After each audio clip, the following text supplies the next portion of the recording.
So I seen two videos. I asked could I use them um, in making a video of my own.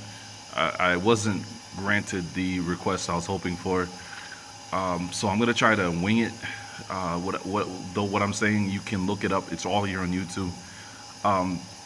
The Amasi Indians, the Amasi, the black tribe, or if you want to call them that, the ones that are actually, that look like the natives that were spoken about in that book. What is it called? Not Christopher. Hernando de Soto in the Discovery of Florida, when he said the Indians look not much different than the Ethiopians. They were was it a French chestnut red? When you look up the acorn or the chestnut, it's actually a dark black that has a reddish tint, which also reminded me of like what the Spaniards, where it kept saying they were red, they were black with red faces. So when you look up the Amasi page, they actually have a brother on there who looks exactly like a native. So when I look at him, I know I'm seeing, the image of what was actually here. I wanted to use this video, but I don't have the permission to.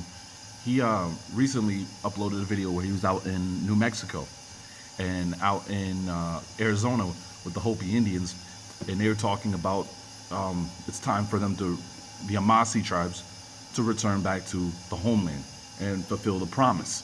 So I thought that was interesting because, I mean, it was Lex that turned us all on to moving out to Utah, in Arizona. So here Lex is saying that, and then a year later, nearly, I'm watching a video now with the Amasi Indians saying we got to do the same thing. Then there's a gentleman whose video YouTube handle is was it the Underground Network? Underground Network. I'll see if I'll leave in the description box if I can.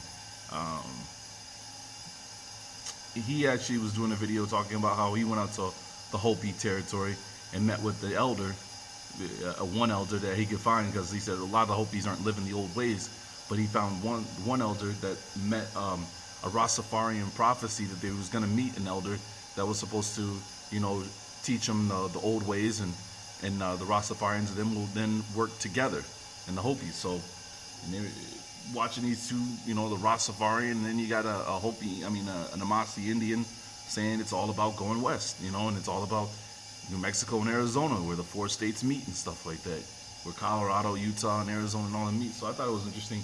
I wanted to share them with you so you could hear right from their mouths, but I'm not allowed. But I'll do my best to leave in the description box, or I'll post them on Google Plus so you can check it out from there. Anyways, I just thought it was interesting, that here we have all these different groups now saying, go here, because it wasn't that long ago. For instance, I had friends that lived in California that met up with the GOCC, and the GOCC talked them into going to, or a group of them, I'm not saying that the actual headquarters, but a group of GOCC in South Carolina talked them into going to South Carolina, where the Amasi that are in lower part of South Carolina towards Charleston, I've been teaching them how to farm, how to cut the head off chickens and stuff like that. So it's interesting now that they're gonna pack up, and now they're planning on going out west. So I just thought that's all was interesting. Anyways, I'm back, and I hope that wasn't all confusing. Like I said, I just want to put it out there because I don't know if too many know that what's being said when it comes to that. So anyways, Tim W. Smith, and I'm out.